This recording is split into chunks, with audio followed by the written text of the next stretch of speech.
जय हिंद दोस्तों, ज्ञान बिंदु जीएस एकेडमी में टेस्ट सीरीज में आपका स्वागत करते हैं।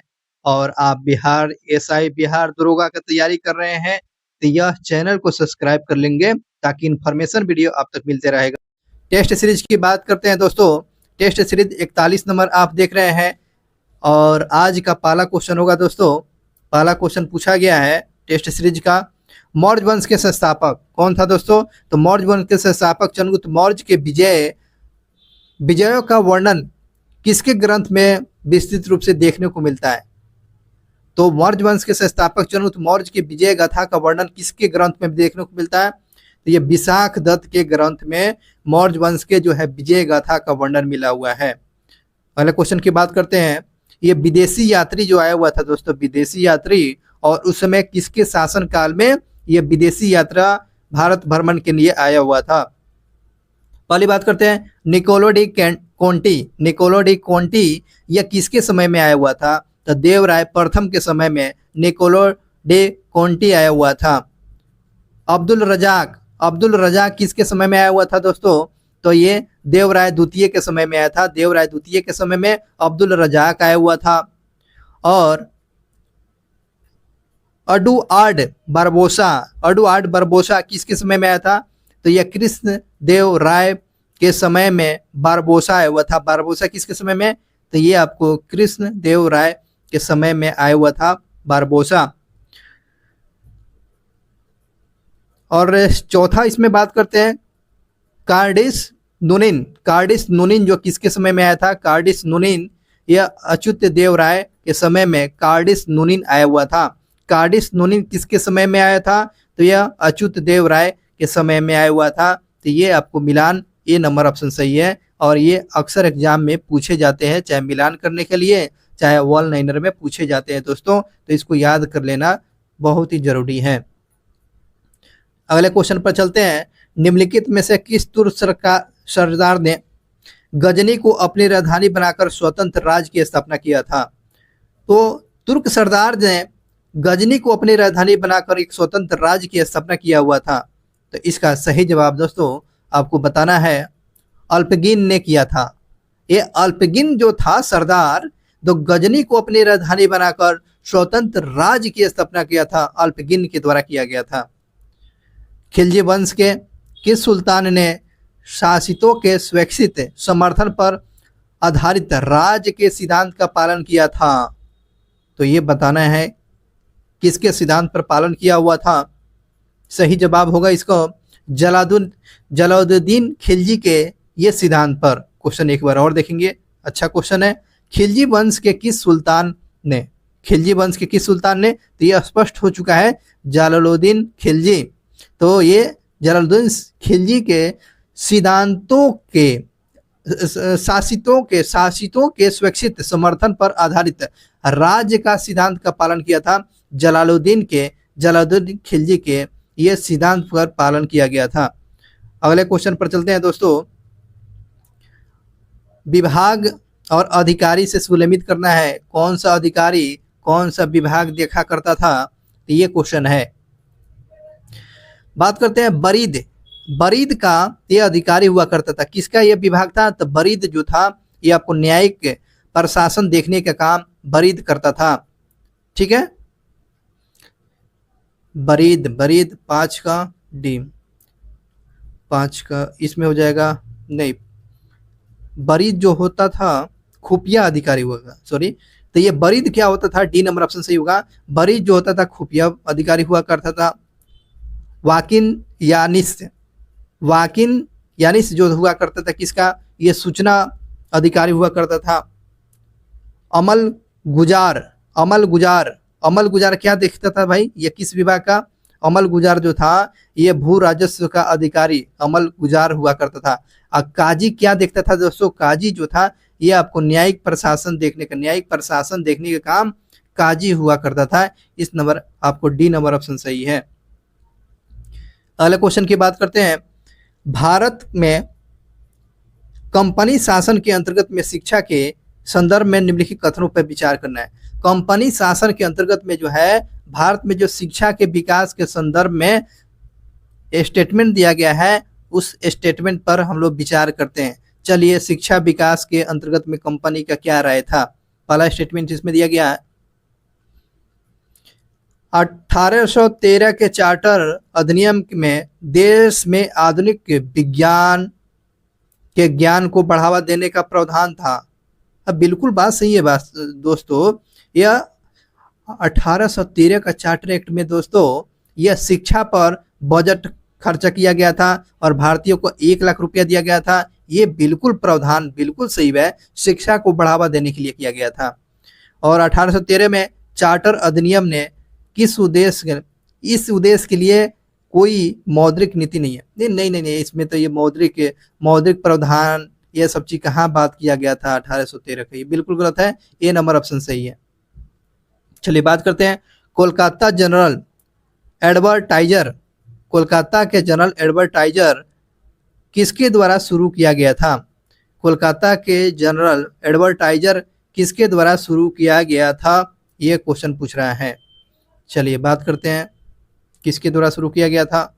7 का सही जवाब होगा ये जेम्स अगस्ट हिक्की के द्वारा, जेम्स अगस्टम हिक्की के द्वारा शुरू किया गया था। अगले क्वेश्चन पर चलते हैं, निम्नलिखित में कथनों पर विचार करना है। चलिए इस पर विचार करते हैं सही कथनों पर। तो पहला स्टेटमेंट इसमें दिया गया है दोस्तों, नागरिक वह व्यक्ति होता है जो अपने देश के अधिकारों का उपयोग करता है किंतु कर्तव्य का निर्वहन करने के लिए बाध्य नहीं है। ये ऐसा प्रावधान थोड़े है, ये बिल्कुल गलत है, बिल्कुल गलत है। बात करते हैं दूसरे की बात करें, भारत में निवास करने वाला प्रत्येक व्यक्ति भारत का नागरिक है। भारत में निवास ऐसा थोड़ी है, अगर अमेरिका के लोग यहाँ पर आके निवास कर रहे हैं तो वो भारत का नागरिक हो जाएगा ना। इसमें 1 नंबर सही है ना 2 नंबर गलत है, ना 1 और ना 2। क्वेश्चन फंसाने के लिए दे दिया गया था दोस्तों। अगले क्वेश्चन पर चलते हैं, मिलान कीजिए। तो इस क्वेश्चन को मिलान करना है सूची 1 और सूची 2 से। बायोलॉजी से क्वेश्चन है, बात करते हैं इसमें माइटोकॉन्ड्रिया। माइटोकॉन्ड्रिया का काम क्या है दोस्तों? माइटोकॉन्ड्रिया यह दोहरी झिल्ली में होती है। माइटोकॉन्ड्रिया 1 का 3, माइटोकॉन्ड्रिया दोहरी झिल्ली में।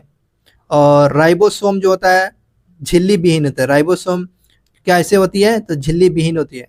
और लाइसोसोम क्या होती है दोस्तों? लाइसोसोम एक झिल्ली की होती है। लाइसोसोम जो है एक झिल्ली की होती है, माइटोकॉन्ड्रिया 2 झिल्ली वाला, राइबोसोम झिल्ली विहीन, और लाइसोसोम जो हो गया 1 झिल्ली वाला होता है। चलिए बात करते हैं अगले, रुक्मणी देवी अरुंडेल का संबंध किस कला से है? रुक्मणी देवी अरुंडेल का जो संबंध बताना है किस कला से है? 10 का सही जवाब बताइए। तो यह नृत्य से संबंध है। रुक्मणी देवी का संबंध किस कला क्षेत्र से है? तो ये आपको नृत्य करती है। चलिए अगले क्वेश्चन की बात करते हैं दोस्तों, विश्व का सबसे ऊंचा सुरंग सिकुन-ला टनल का निर्माण हुआ है। विश्व का सबसे ऊंचा सुरंग सिकुन-ला टनल का निर्माण कहाँ हुआ है, किस राज्य में है दोस्तों?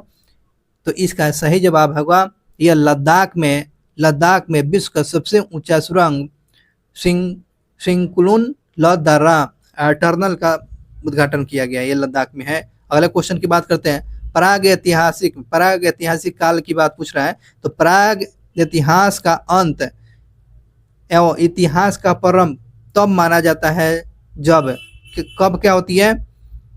इसका सही जवाब होगा मानव ने लेखन कार्य क्या किया था? सीखा हुआ था। तो प्राग ऐतिहासिक का अंत और इतिहास का प्रारंभ तब माना जाता है जब मानव जो क्या किया था? लिखना सीखा हुआ था। प्राग ऐतिहासिक क्या होते हैं? जिसके कोई लिखित सूचना नहीं मिलती है, ये हो गया प्राग ऐतिहासिक। इतिहास क्या? जिसमें जो है घटनाओं का वर्णन, उसकी चर्चा हो तो लिखने की ये जानकारी मिलती है। चलिए अगले क्वेश्चन की बात करते हैं, निम्नलिखित में से किस स्थल से जंगली और बोई जाने वाली 2 प्रकार के धान की प्रजाति के प्राचीनतम साक्ष्य मिला हुआ है? तो ये बताना है बोई जाने वाले धान की प्रजाति बताना है किस स्थल से मिलता है। तो बोई जाने वाली धान की प्रजाति कहाँ से मिला हुआ है? इसका सही जवाब होगा बेलन घाटी से, बेलन की घाटी से दोस्तों ये आपको धान की नई प्रजाति जो यहाँ पर बोई जाने वाली धान मिला हुआ है, ये प्राचीनतम साक्ष्य मिला है बेलन की घाटी, बेलन की घाटी। चलिए इसमें सुलेमित नहीं है, वंश पूछा गया है और उसके संस्थापक। चलिए इसमें से सुलेमित कौन नहीं है, 14 का सही जवाब होगा इसमें डी नंबर। विद्यालय जो है ये राष्ट्रकूट का संस्थापक नहीं था, राष्ट्रकूट का जो है संस्थापक नहीं था। चोल चंदेल जो था, नुनुक चंदेल था इसके संस्थापक, ही बिल्कुल सही है। कलचुरी क्या हो जाएगा, कुलाक प्रथम के द्वारा किया गया था। और गढ़वाल जो था, गढ़वाल जो है चंद्रदेव के द्वारा इसकी स्थापना किया गया था। राष्ट्रकूट जो है विद्यालय के द्वारा नहीं किया गया था। चलिए अगले क्वेश्चन की बात करते हैं। 15 नंबर क्वेश्चन देखेंगे। 15 नंबर क्वेश्चन पूछ रहा है कि तृतीय कर्नाटक युद्ध की समाप्ति किस संधि के द्वारा हुआ था। ये तृतीय कर्नाटक युद्ध पूछ रहा है, तो बताइए तो दोस्तों तृतीय कर्नाटक युद्ध किस संधि के द्वारा खत्म हुआ है। 15 का जो होगा पेरिस के संधि के द्वारा जो है तृतीय कर्नाटक युद्ध समाप्त होता है, पेरिस के संधि। निम्नलिखित में से वह कौन सा अंग्रेज जहांगीर के समय में भारत नहीं आया था। कौन सा अंग्रेज जो था दोस्तों जो जहांगीर के समय में भारत नहीं आया था, ये क्वेश्चन पूछा गया है। 16 का बताइए तो ये हो जाएगा रॉफ हिच जो है, रॉफ हिच जो है जहांगीर के समय में नहीं आया था। तो जहांगीर के समय में दोस्तों आने वाला कौन था, विलियम हॉकिंस, पादरी एडवर्ड टेरी और टॉमस रो, यह तीनों जहांगीर के समय में आया था। लेकिन रॉफ हिच जो है यह नहीं आया हुआ था जहांगीर के समय के शासनकाल में। बंगाल के किस गवर्नर जनरल के काल में पिट्स इंडिया एक्ट 1784 पेश किया गया था। 1784 पिट्स इंडिया एक्ट बताना है किस गवर्नर के समय में आया हुआ है। 17 का हो जाएगा वारेन हेस्टिंग के समय में दोस्तों यह पिट्स इंडिया 1784 आया हुआ था। वारेन हेस्टिंग्स के समय में पिट्स इंडिया एक्ट आया हुआ था। ए नंबर ऑप्शन सही है। अगले क्वेश्चन पर चलते हैं। अस्थायी बंदोबस्त के तहत जमींदार को पूरे लगान यानी भू राजस्व का कितना परसेंट राज्य को देना तय किया गया था। कितना परसेंट देने के तय किया गया था दोस्तों, आप तो अच्छी तरीके से जानते होंगे। इसका सही जवाब होगा 89%। अस्थायी बंदोबस्त में जो जमींदार को लगान या भू राजस्व का कितने परसेंट राज्य को देना तय किया गया था, 89% तय किया गया था। अगले क्वेश्चन की बात करते हैं। निम्नलिखित में से वो कौन फैराजी विद्रोह का नेता था। फैराजी विद्रोह का नेता कौन था, चलिए बताइए तो फैराजी विद्रोह का नेता कौन था। दादू मियाँ था।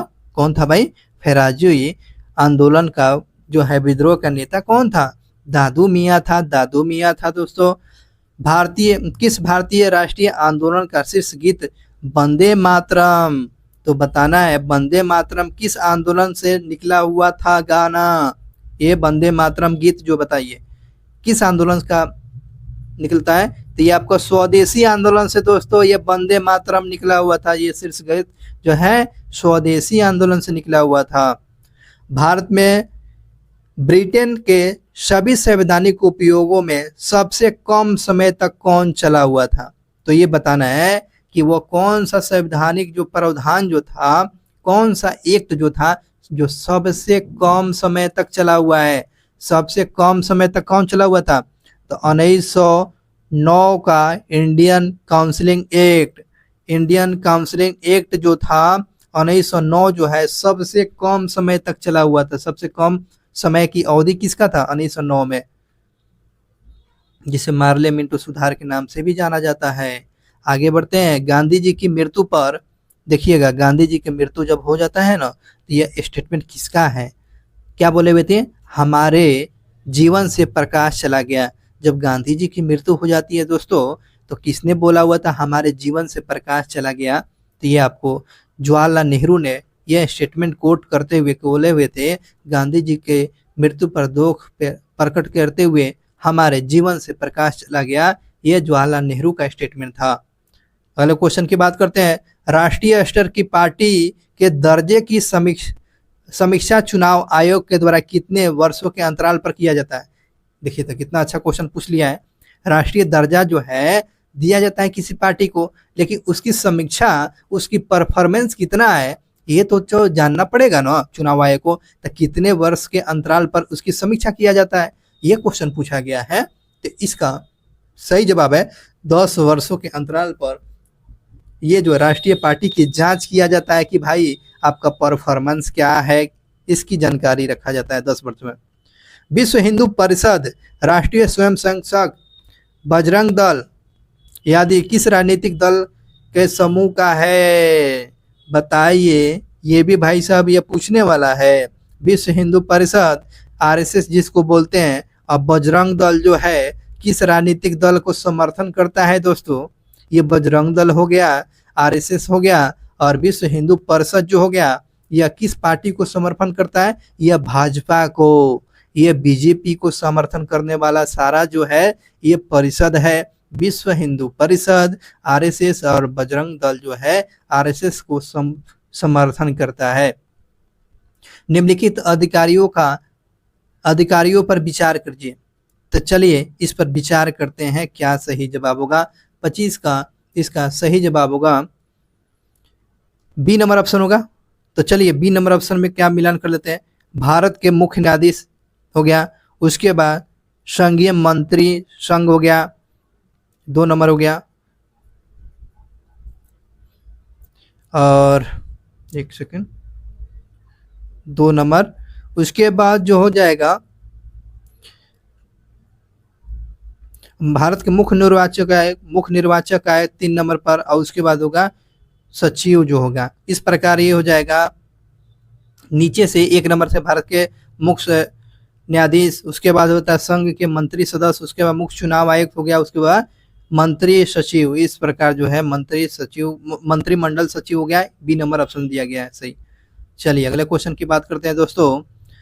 भारत के किसके चुनाव में आरक्षित स्थानों के चक्रण क्रम को भरने का प्रावधान किया गया है। तो बताइए तो ये किसके भरने, भारत में किसके चुनाव के आरक्षित स्थानों को चक्रानुक्रम भरने का किए जाने का प्रावधान किया गया है। तो इसमें क्या भरने जाने का प्रावधान किया गया है, पंचायती राज संस्था में चुनाव का प्रावधान। पंचायती राज चुनाव में जो है यह आरक्षित सीटों का प्रावधान तो है ही, ये प्रावधान किया गया है। डी नंबर ऑप्शन सही है। समवर्ती सूची का विषय कौन नहीं है, चलिए बताइए समवर्ती सूची का कौन विषय नहीं है। लोक स्वास्थ्य जो है, पब्लिक हेल्थ जो है ये समवर्ती सूची का विषय नहीं है। ये हो जाएगा समवर्ती सूची, समाचार हो गया, कारखाना हो गया, परिवार नियोजन हो गया, ये सारा समवर्ती सूची के विषय है। भारतीय संविधान के यह प्रावधान करता है, क्या प्रावधान करता है सुनिएगा, कि किसी भी राज्य विधानमंडल में 60 से कम सदस्य नहीं हो सकते हैं, लेकिन निम्नलिखित में से बताना कौन सा अपवाद है जो 60 गो से भी कम है ना, 60 गो से ज्यादा होना चाहिए, लेकिन अपवाद के तौर पर 60 गो से कौन कम है अपवाद के तौर पर।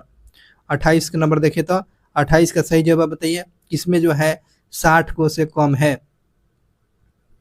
इसका सही जवाब जो दोस्तों होगा सिक्किम जो है, सिक्किम जो है, सिक्किम 60 से कम सीट है। किसकी अनुमति के बिना राज्य की विधानसभा में कोई धन विधेयक पेश नहीं किया जा सकता है। किसकी अनुमति के बिना राज्य विधानसभा में कोई धन विधेयक पेश नहीं किया जा सकता है, बताएंगे इसका सही जवाब क्या होगा। यह राज्यपाल की अनुमति के वजह से यह धन विधेयक पेश नहीं किया जा सकता है। अविश्वास प्रस्ताव निम्नलिखित में से किसके विरुद्ध में प्रस्तावित किया जाता है, तो बताइए तो अविश्वास प्रस्ताव जो है किसके विरुद्ध में लाया जाता है। तो ये इसका सही जवाब जो दोस्तों होगा ये मंत्रिपरिषद के विरोध में जो है अविश्वास प्रस्ताव लाया जाता है, अविश्वास प्रस्ताव लाया जाता है मंत्रिपरिषद के। संविधान के किस आर्टिकल में शोषण के विरोध का अधिकार का वर्णन किया गया। शोषण के विरोध का अधिकार किस आर्टिकल में है, तो आपको बताना है 23 से 25 में जो है शोषण के विरोध में है। शोषण के विरोध किस आर्टिकल में, 23 और 24 में, 23 और 24 में, 25 नहीं होगा। निम्नलिखित में से वह कौन सा नृत्य शैली बिहू नृत्य से प्रभावित है, तो वह कौन सा नृत्य शैली है दोस्तों जो बिहू से प्रभावित है? बिहू नृत्य जो है ना, ये असम का है, लेकिन यह बिहू नृत्य से प्रभावित है। तो ऐसा कौन सा नृत्य है? तो ये होगा सात्रिया, ये असम का है, ये भी है असम का। ये सात्रिया नृत्य जो है बिहू से प्रभावित है। निम्नलिखित में से बताना है कि कौन तबला वादक है, तबला से संबंध किनका रहा है? तो तबला वादक कौन है? तो ये आपको अल्लाह रखा खान, अल्लाह रखा खान का संबंध किससे है? तो ये आपको तबला से है, तबला से। और पन्ना लाल घोष जो है बांसुरी बजाते हैं, पन्ना लाल घोष क्या बनाते हैं? बांसुरी। अल्लाह रखा खान ये तबला, और जाकिर हुसैन भी बजाते हैं। और शहनाई बाजा का रास बिस्मिल्लाह खान है, उस्ताद बिस्मिल्लाह खान। ये ऐसे क्वेश्चन पूछ लेते हैं स्टैटिक जीके के तौर पर। राष्ट्रवाद की पहली स्पष्ट अभिव्यक्ति निम्नलिखित में से किस क्रांति से हुआ है? राष्ट्रवाद है ना, राष्ट्रवाद बड़ा सर चढ़ कर बोल रहा है देश में। तो राष्ट्रवाद जो है बताने गए, तो अभिव्यक्ति निम्नलिखित में से किस क्रांति से जुड़ा हुआ है? राष्ट्रवाद। चलिए बताइए, तो राष्ट्रवाद किससे जुड़ा हुआ था? तो ये फ्रांसीसी क्रांति। राष्ट्रवाद की पहली जो है घटना किस क्रांति में देखने को मिलती है? फ्रांसीसी क्रांति में देखने को मिलती है। बोस्टन टी पार्टी, जिसे बोस्टन चाय पार्टी के नाम से जान, और ये बोस्टन चाय पार्टी से अमेरिका का स्वतंत्रता मिला हुआ था। तो बताइए बोस्टन चाय पार्टी किस वर्ष हुआ था? बोस्टन चाय पार्टी, तो बोस्टन टी पार्टी जो इसका सही जवाब होगा 1773 में। बोस्टन टी पार्टी किस वर्ष हुआ था? 1773 में हुआ था। डैश पृथ्वी के चुंबकीय क्षेत्र के लिए जिम्मेदार है? तो बताइए कौन जो है पृथ्वी के चुंबकीय क्षेत्र के लिए जिम्मेदार है? बताएंगे, ऑप्शन देखेंगे। पृथ्वी चुंबकीय क्षेत्र के लिए जिम्मेदार कौन है? तो इसका सही जवाब दोस्तों होगा बाह्य कोर जो है, बाह्य कोर पृथ्वी के चुंबकीय क्षेत्र के लिए जिम्मेदार है। दो देशांतर रेखाओं के बीच की दूरी को किस नाम से जानते हैं? दो देशांतर रेखाओं के बीच को, ये बीच की दूरी बताइए किस नाम से जानिएगा? इसका सही जवाब दोस्तों गोरे के नाम से जाना जाता है। दो देशांतर रेखाओं की बीच की दूरी को क्या कहते हैं? तो गोरे कहते हैं दोस्तों, गोरे कहा जाता है। सूर्य ग्रहण की स्थिति उस समय उत्पन्न होती है, कैसे उत्पन्न होती है दोस्तों? आपने सूर्य ग्रहण देखे हुए ना, तो ये सूर्य ग्रहण कैसे स्थिति में उत्पन्न होता है, यही क्वेश्चन पूछा गया है। तो सूर्य ग्रहण जो है स्थिति है, पूछ रहा है कैसे ये घटना घटती है। इसका सही जवाब जो होगा पृथ्वी और सूर्य के मध्य में क्या आ जाएगा? ये चंद्रमा आ जाता है दोस्तों। तो क्या हो जाएगा? पृथ्वी है ना, ये हो गया पृथ्वी, और यह हो गया चंद्रमा, सूरज हो गया, ये हो गया सूरज हो गया, ये हो गया अर्थ हो गया, ये हो गया सन हो गया, और इसी के बीच में क्या होगा? चंदा मामा आ जाता है, चंदा मामा ये आ जाते हैं। तो ये घटना क्या हो गया? यही सूर्य ग्रहण हो गया, यही सूर्य ग्रहण हो गया। पृथ्वी और सूरज के बीच में कौन आएगा? तो ये चंदा मामा आ जाते हैं, तो सूर्य ग्रहण हो जाता है। बात समझ में आ गया? चलिए बात करते हैं भूपर्पट्टी में सर्वाधिक प्रचुर मात्रा में पाए जाने वाला धातु। तो ये भूपर्पट्टी पर, ये पृथ्वी पर जो है भूपर्पट्टी जिसको बोलते हैं, ऊपरी परत को क्या बोलते हैं? पृथ्वी की ऊपरी परत को भूपर्पट्टी बोलते हैं। तो ये भूपर्पट्टी पर सर्वोच्च मात्रा में, प्रचुर मात्रा में धातु पूछ रहा है, तो क्या कौन सी धातु होगा बताएंगे? तो एल्युमिनियम जो है सबसे ज्यादा पाया जाता है, एल्युमिनियम जो है सबसे ज्यादा धातु पाया जाता है, एल्युमिनियम। चलिए अगले क्वेश्चन की बात करते हैं। निम्नलिखित विकल्पों में से कौन सा ज्वालामुखी पर्वत का उदाहरण है? कौन ज्वालामुखी पर्वत का उदाहरण पूछ रहा है? इसका सही जवाब क्या होगा? फ्यूजियामा। फ्यूजियामा जो है पर्वत जो है ज्वालामुखी पर्वत का उदाहरण। ज्वालामुखी पर्वत में कौन? फ्यूजियामा, और यह जापान में फ्यूजियामा है, जापान में है दोस्तों, फ्यूजियामा है। निम्नलिखित में से सुलेमित कौन है? चलिए इसको सुलेमित कर लेते हैं, कौन सा इसमें सही है? 41 का सही जवाब होगा सही सीप और मरुस्थलीय क्षेत्र है ना, सीप मरुस्थलीय क्षेत्र, ये सही सुलेमित है। ये जो हो जाएगा सीप और मरुस्थलीय क्षेत्र जो होता है, इसका सही जवाब होगा डी नंबर ऑप्शन। भोटिया, ये भोटिया जनजाति पूछ रहा है। भोटिया भारत के किस राज्य से संबंधित अनुसूचित जाति में से एक है? भोटिया तो सिक्किम में पाया जाता है, भोटिया जो है सिक्किम में पाया जाता है। इस बात को याद रखेंगे। घुमंतु भोटिया जिसको बोलता है, तो घुमंतु भोटिया ये आपको सिक्किम में, लेकिन दोस्तों याद रखेंगे ये भोटिया जो है भारत के किस राज्य में अनुसूचित जाति में एक शामिल कर लिया गया। तो ये भोटिया को अनुसूचित जाति में शामिल किया गया है किस राज्य में, तो ये क्वेश्चन है। तो यहाँ पर जो है और जानते हैं अगर भोटिया अगर सिक्किम दे देता ना, सिक्किम दे देगा तो इसमें 100% लोग आपको सिक्किम मारकर आएंगे, कंफर्म है। लेकिन यहाँ पर जो है भोटिया जो है आपको अनुसूचित जाति में शामिल है। तो किस राज्य में अनुसूचित जाति के रूप में शामिल है, ये जो है उत्तराखंड में है। उत्तराखंड में जो है भोटिया ये अनुसूचित जाति में। अब भोटिया जनजाति सिक्किम में पाई जाती है, इस बात को याद रखेंगे। बड़ा ही मार्मिक क्वेश्चन था। आगे क्वेश्चन की बात करते हैं। खान और खनिज के निम्नलिखित युग्मों में से कौन सा सुलेमित नहीं है। इसमें जो है खान और खनिज, इसमें से सुलेमित कौन नहीं है, कौन इसे खनिज से नहीं निकाला जाता है। तो ये जो हो जाएगा कुंद्रेमुख। कुंद्रेमुख से बक्साइट नहीं निकाला जाता है, कुंद्रेमुख से लोहा निकाला जाता है, कुंद्रेमुख से लोहा निकाला जाता है, लोहा। कुंद्रेमुख से लौह अयस्क निकाला जाता है। बैलाडीला से क्या निकला, तो लौह अयस्क। जवार खान से आपको तांबा जिंक निकाला जाता है। और घाटशिला से तांबा। ये अक्सर एग्जाम में बैलाडीला लौह अयस्क, जवार की खान आपको जिंक से, घाटशिला आपको तांबा से, कुंद्रेमुख लोहा। ये बक्साइट दे दिया है, गलत था। अगले क्वेश्चन पर चलते हैं दोस्तों। अगला क्वेश्चन पूछेगा नागपुर के लिए डैश प्रसिद्ध है। नागपुर जो है किस लिए प्रसिद्ध है दोस्तों, नागपुर आप जानते हैं किस लिए प्रसिद्ध है, ये संतरा के लिए प्रसिद्ध है। संतरा के लिए नागपुर प्रसिद्ध है। सलाल परियोजना किस राज्य में, कौन सा परियोजना दोस्तों, ये सलाल परियोजना पूछ रहा है, सलाल परियोजना। इसका सही जवाब दोस्तों होगा ये जम्मू कश्मीर में सलाल परियोजना है। जम्मू कश्मीर में कौन सा परियोजना है, ये सलाल परियोजना जम्मू कश्मीर में।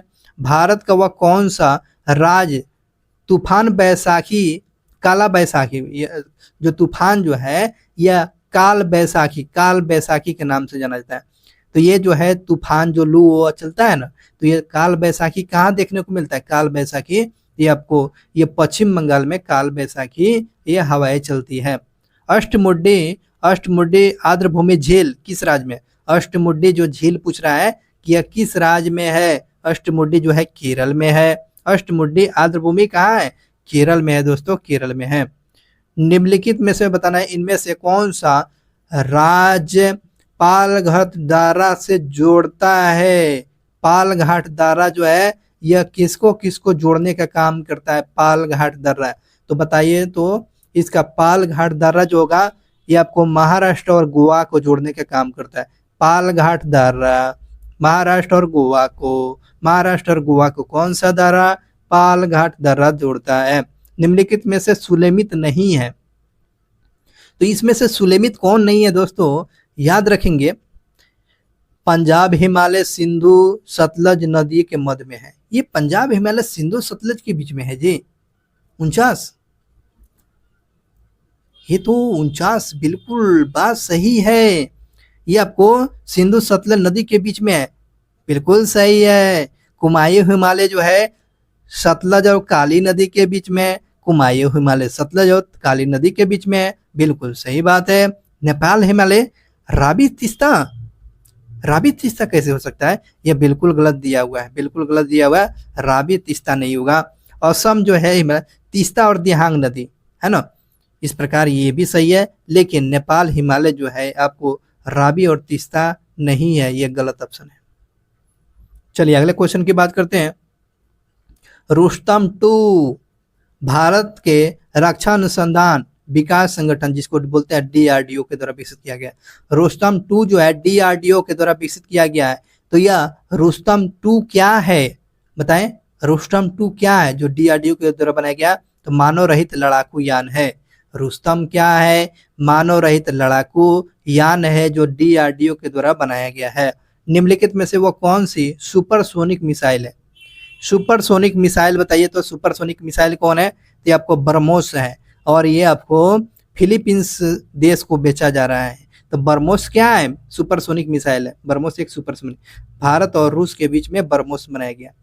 अगले क्वेश्चन की बात करते हैं। निम्नलिखित में से वो कौन सी उच्च स्तरीय प्रोग्रामिंग कंप्यूटर भाषा है, उच्च स्तरीय जो है प्रोग्रामिंग कंप्यूटर भाषा है। तो ये जो हो जाएगा इसका सही जवाब क्या होगा, कोबल हो गया, बेसिक हो गया, पास्कल हो गया। इस प्रकार सभी जो है यह उच्च स्तरीय प्रोग्रामिंग कंप्यूटर की भाषा है। जीपीटी, चैट जीपीटी, याद रखिएगा, चैट जीपीटी का विकास किसके द्वारा किया गया? अति महत्वपूर्ण क्वेश्चन है। चैट जीपीटी का विकास किसके द्वारा किया गया है, बताइए तो। चैट जीपीटी का विकास आपको ओपन एआई के द्वारा किया गया है, ओपन एआई के द्वारा किया गया, ओपन एआई के द्वारा चैट जीपीटी को विकसित किया गया है दोस्तों, चैट जीपीटी। और आपको ये दरोगा में क्वेश्चन पूछा हुआ था चैट जीपीटी का फुल फॉर्म क्या है, तो आप कमेंट करके बताएंगे।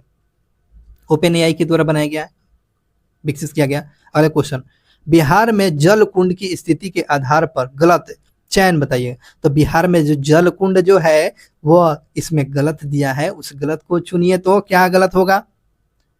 इसमें जो है सीताकुंड गया में, यह सीताकुंड नहीं है, गलत है, सीताकुंड गया में नहीं है।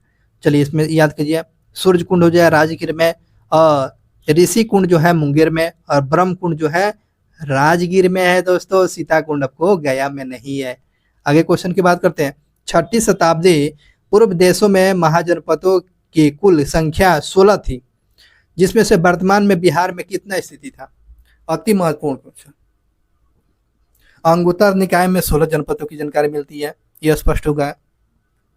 और यह किस शताब्दी में 16 जनपद था? यह 6वीं शताब्दी में, यह भी क्वेश्चन पूछा गया था। लेकिन 16 जनपदों में बताने, 16 जनपदों में जो बिहार का कुल कितना जनपद था, 16 जनपद में बिहार में कौन कौन सा जनपद था बताइए। तो ये जो हो जाएगा मगध, वज्जी और अंग, 3 जनपद था, मगध, वज्जी और अंग। मगध, वज्जी, अंग, यह 16 जनपद में 3 बिहार में जनपद था। बिहार को दिल्ली सल्तनत में शामिल करने वाला पहला सुल्तान इल्तुतमिश था, और उसने बिहार में अपना पहला सूबेदार किसको नियुक्त किया था? अति महत्वपूर्ण क्वेश्चन था। तो बिहार को दिल्ली सल्तनत में कौन सा, बिहार को जो दिल्ली सल्तनत में शामिल करने वाला सुल्तान का नाम कौन था? तो इल्तुतमिश था भैया, इल्तुतमिश। और बिहार में जो अपना पहला सूबेदार किसको नियुक्त किया था? इल्तुतमिश जो है बिहार में पहला सूबेदार नियुक्त किया हुआ था, किसको? इसमें मलिक जानी को नियुक्त किया था, मलिक जानी बिहार का सूबेदार नियुक्त किया गया था इल्तुतमिश के द्वारा। और यह दिल्ली सल्तनत का शासक जो था बिहार को, ये जो है दिल्ली सल्तनत में शामिल कर लिया था इल्तुतमिश। जो बिहार का जो है सूबेदार बने था मलिक जानी को बनाया गया था। अति महत्वपूर्ण क्वेश्चन था। अगले क्वेश्चन पर चलते हैं। स्थैतिक ऊर्जा बराबर होता है, स्थैतिक ऊर्जा बराबर क्या होता है? स्थैतिक ऊर्जा बराबर हो जाता है mgh होता है, mgh होता है, mgh होता है। स्थैतिक ऊर्जा बराबर छोटा m छोटा gh होता है, mgh होता है। सी नंबर ऑप्शन है सही। मुक्त रूप में गिरने के दौरान, मानिए फ्री में गिरने के दौरान पिंड किस स्थिति में होता है? अगर कोई जो है ऊपर से नीचे गिरता है तो पिंड किस स्थिति में होगा? कैसे हो जाएगा स्थिति, उसका स्थिति कैसा होगा? भारहीनता। उसमें जो है ऊपर से नीचे से गिरता है तो ये क्या होता है? तो ये भारहीनता के तौर पर स्थित रहता है। अगले क्वेश्चन की बात करते हैं दोस्तों। वीडियो अगर अच्छा लगता होगा, मेरी कोशिश है कि आप तक ये पूरा याद हो जाए। निम्नलिखित में से वो कौन सा अम्ल जो है हमारे पेट में उत्पन्न नहीं होता है? बताइए। हाइड्रोक्लोरिक अम्ल तो पाया जाता है, लेकिन ये जो है इसमें पूछ रहा है क्या हमारे पेट में उत्पन्न नहीं होता है? तो ये सल्फ्यूरिक अम्ल जो है, तो ये जो होता है सल्फ्यूरिक अम्ल कैसे उत्पन्न होगा बताइए? बैटरी में जो होता है ना, जो जैसे कि ट्रैक्टर का बैटरी हो गया, घरों में जो सोलर लाइट वाला बैटरी, ये सल्फ्यूरिक अम्ल नहीं उत्पन्न होता है, ये पेट में नहीं बनेगा। बताइए कितना खतरनाक हो जाएगा। ये हाइड्रोक्लोरिक अम्ल, एसिटिक अम्ल और लैक्टिक अम्ल ये हमारे पेट में उत्पन्न होता है, लेकिन सल्फ्यूरिक अम्ल जो है नहीं पाया जाता। अम्लों के राजकुमार के नाम से आपको सल्फ्यूरिक अम्ल को जाना जाता है। अम्लों का राजकुमार कौन है? सल्फ्यूरिक अम्ल। पौधे में फ्लोएम का काम क्या है? पौधे में फ्लोएम का परिवहन करता है। तो फ्लोएम का काम क्या है भैया? ये पौधा में फ्लोएम, इसका काम क्या है? तो फ से फ्लोएम, फ से फल, है ना, फ्लोएम। फ्लोएम का काम बताइए। आप नहीं जानते हैं? भोजन, भोजन का प्रबंधन फ्लोएम करता है, यही न ढोता है, यही ढोता है। फ्लोएम भोजन को ढोने का काम करता है। एक के WH बराबर किलोवाट घंटा, 1 किलोवाट घंटा बराबर पूछ रहा है क्या होगा? 1 किलोवाट घंटा बराबर ये जो हो जाएगा 3.6 इंटू 10 के पावर 6 जूल। इस प्रकार ये सी नंबर ऑप्शन सही है। 1 किलोवाट घंटा बराबर 3.6 इंटू 10 के पावर 6 जूल होगा। अगले क्वेश्चन की बात करते हैं दोस्तों। अगला क्वेश्चन पूछा गया, न्यूटन के नियम कणों के लिए अच्छे सिद्धांत नहीं है। अच्छे सिद्धांत कौन नहीं है? न्यूटन के नियम के कणों के लिए अच्छा सिद्धांत नहीं है। क्या नहीं होगा दोस्तों?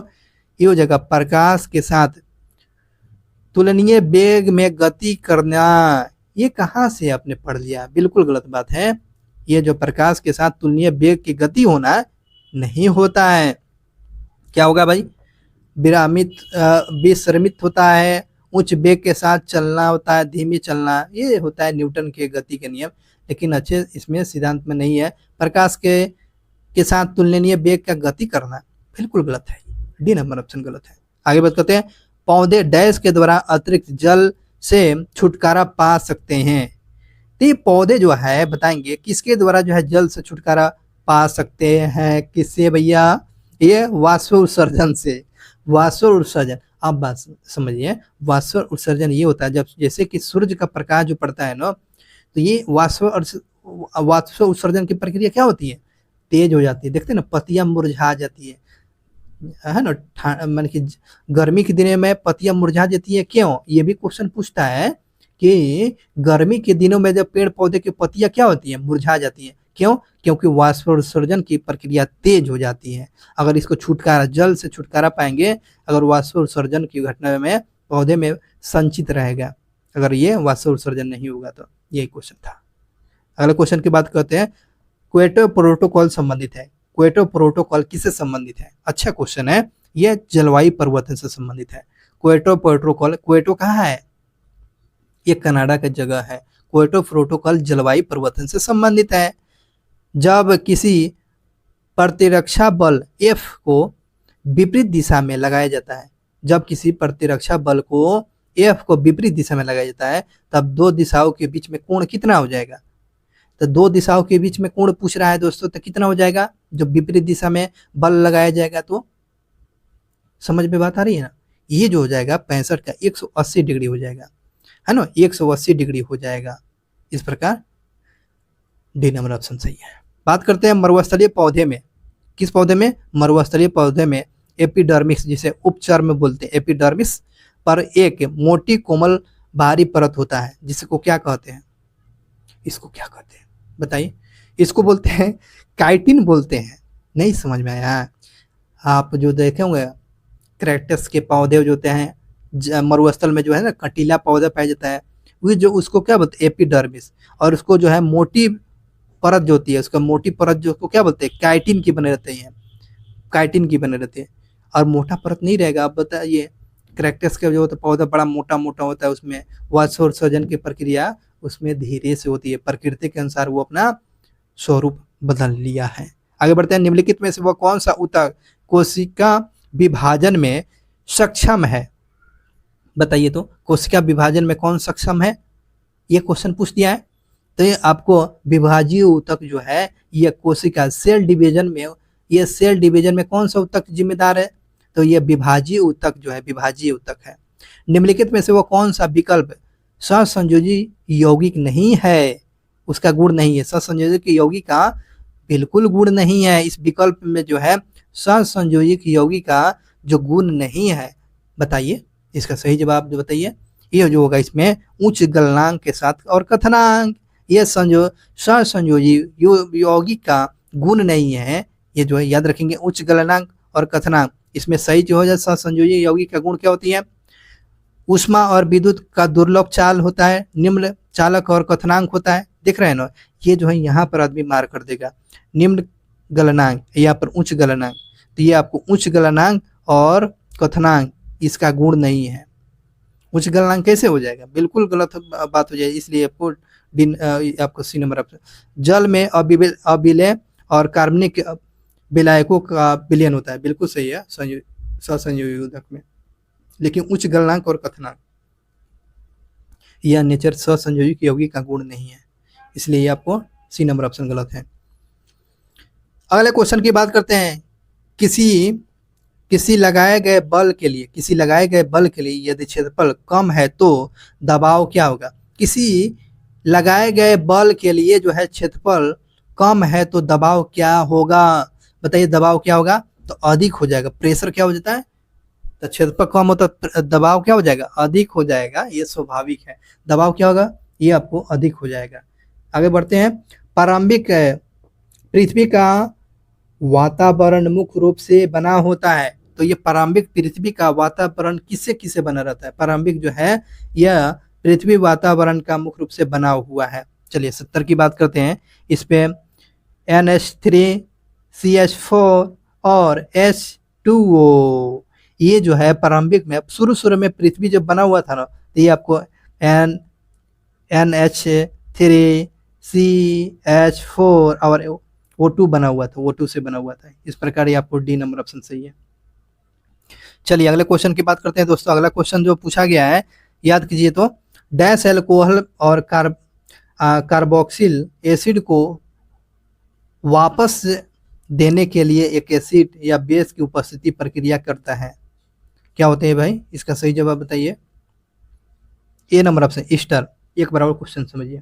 क्वेश्चन था एल्कोहल और कार्बोलिक्स एसिड को वापस देने के लिए एक एसिड बेस की उपस्थिति में प्रक्रिया होता है, तो ये आपको एस्टर के उपस्थिति में होता है, एस्टर के उपस्थिति में होता है। अगर क्वेश्चन देखिए, यदि आप एक दर्पण में देखते हैं, ठीक है, आप एक दर्पण में देखते हैं और पाते हैं, मान कि आप देखने के बाद ये पाते हैं कि छवि आपका परिवर्तन आपसे छोटा है, माने कि आपका चेहरा जब ऐनक में देखते हैं तो आपको क्या छवि जो है छोटा है।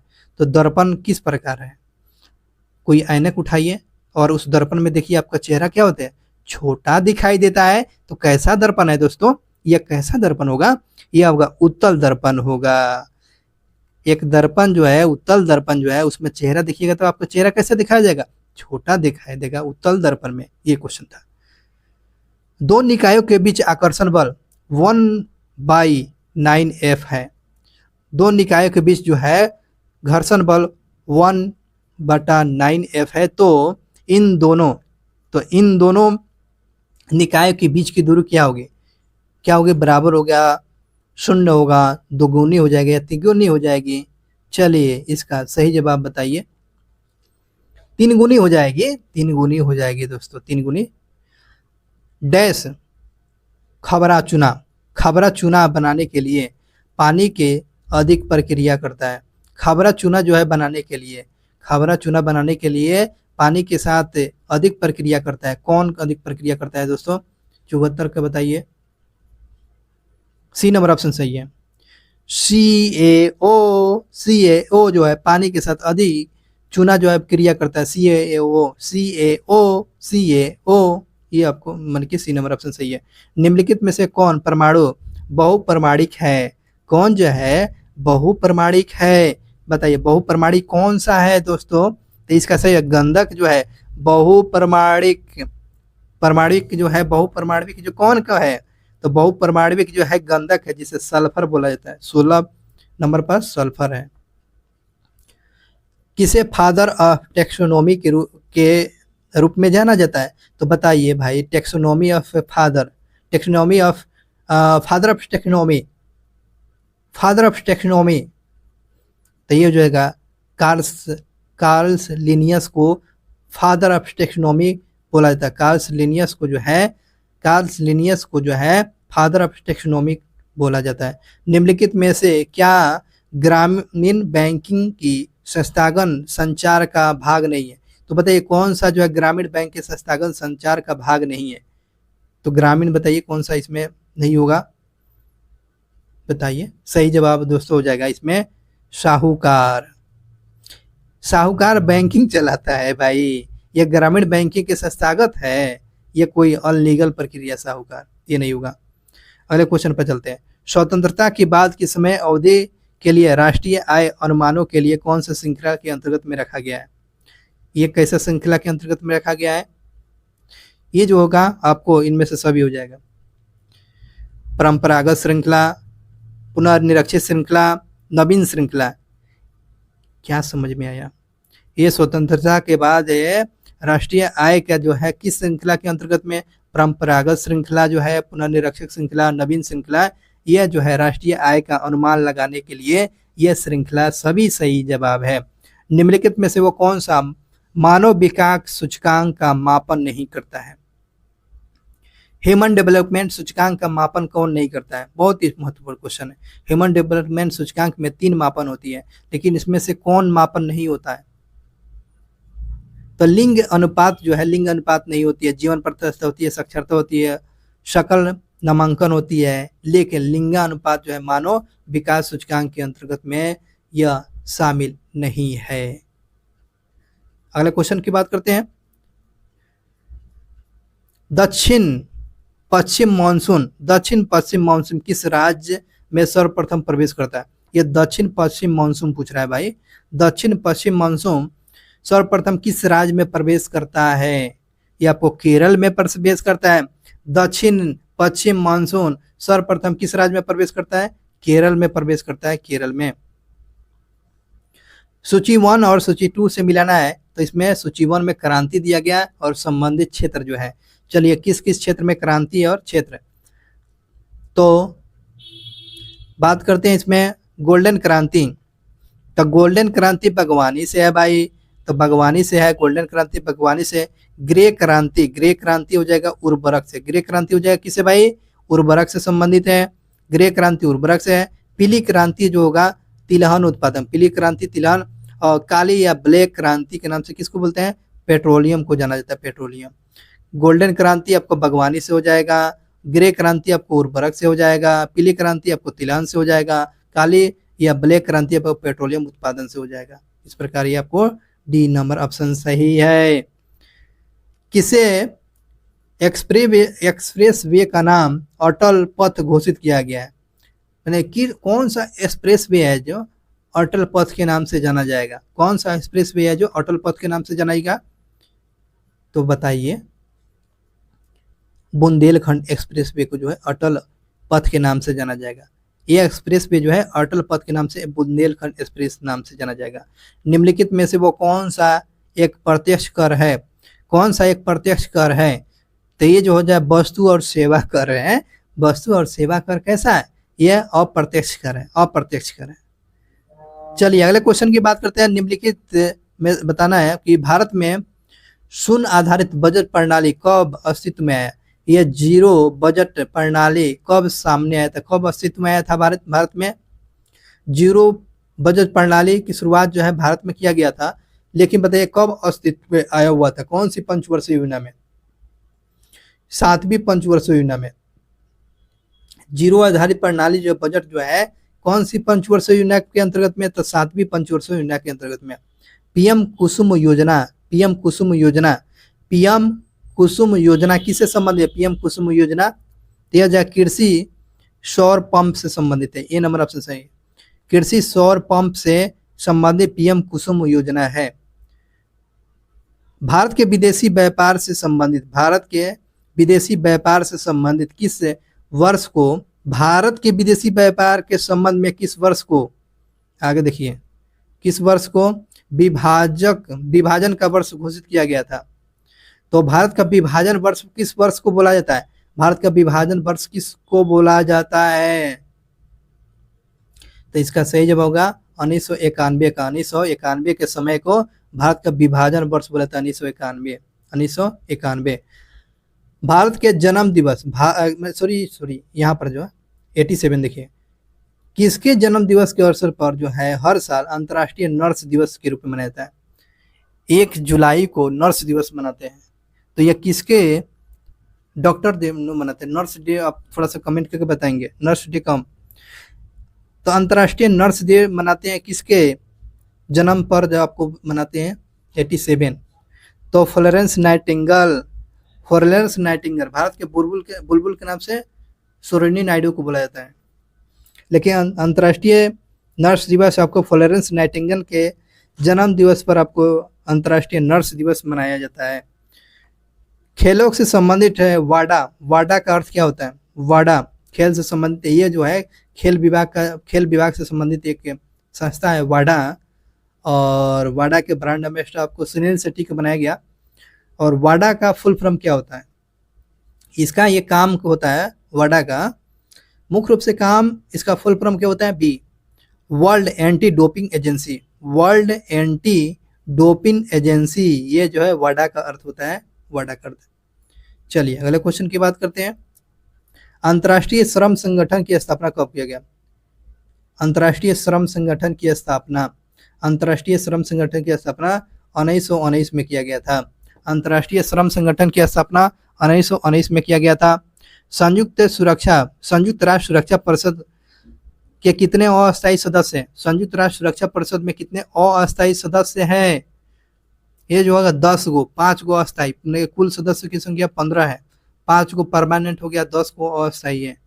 निम्नलिखित में से किस खेल में डंक शॉट का प्रयोग किया था? डंक शॉट का प्रयोग किया था, बताइए कौन सा खेल में डंक शॉट का प्रयोग किया जाता है? ये आपको बास्केटबॉल में आपको डंक शॉट का प्रयोग किया जाता है। डंक शॉट बास्केटबॉल। कार्बिन लॉन कप, कौन कप? कार्बिन लॉन कप, ये याद रखेंगे। किस खेल से संबंधित है? कार्बिन लॉन कप जो है दोस्तों, ये हर जगह टेबल टेनिस से संबंधित। कार्बिन लॉन कप ये टेबल टेनिस से संबंधित है। राष्ट्रीय कवि रामधारी सिंह दिनकर को उनकी किस रचना के लिए ज्ञानपीठ पुरस्कार से सम्मानित किया गया था?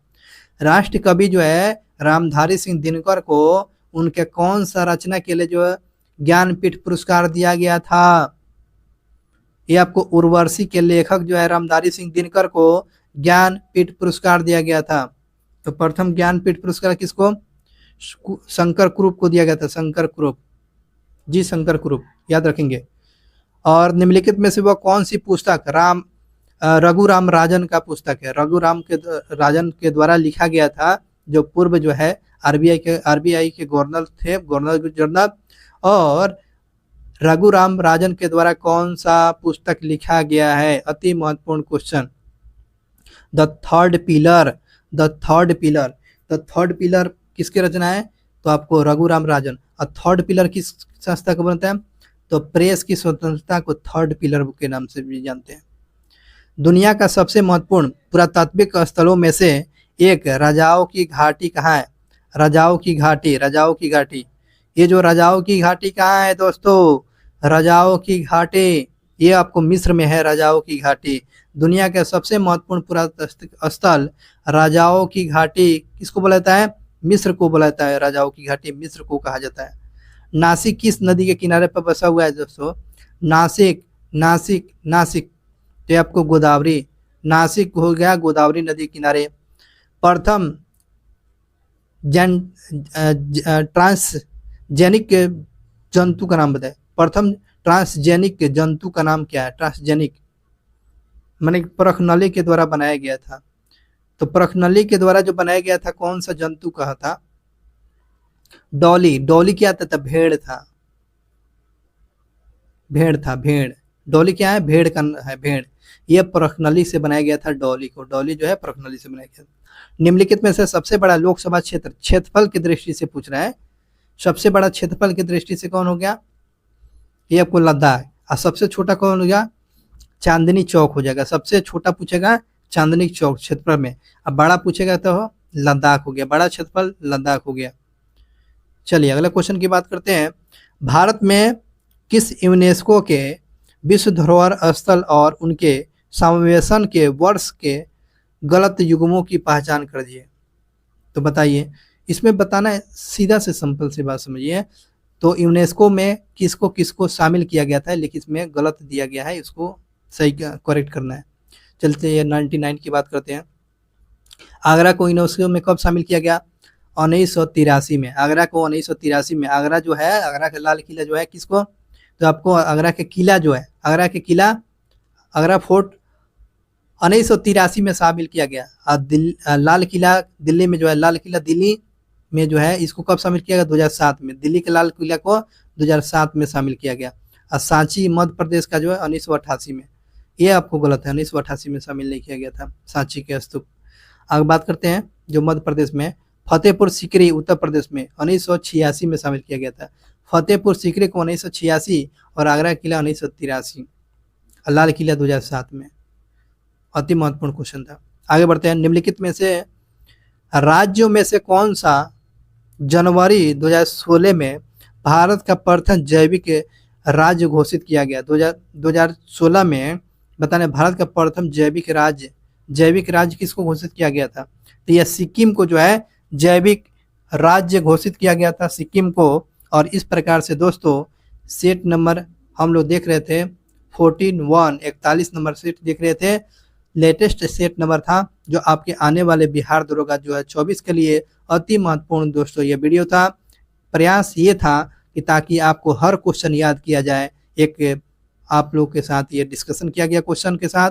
मिलते हैं नेक्स्ट टेस्ट सीरीज में, तब तक के लिए जय हिंद। चैनल को सब्सक्राइब नहीं किया तो चैनल को सब्सक्राइब कर लेंगे ताकि आप तक इन्फॉर्मेशन वीडियो मिलता रहेगा। बहुत बहुत धन्यवाद। Thank you watching for video, share this video. मिलते हैं नेक्स्ट वीडियो क्लास में।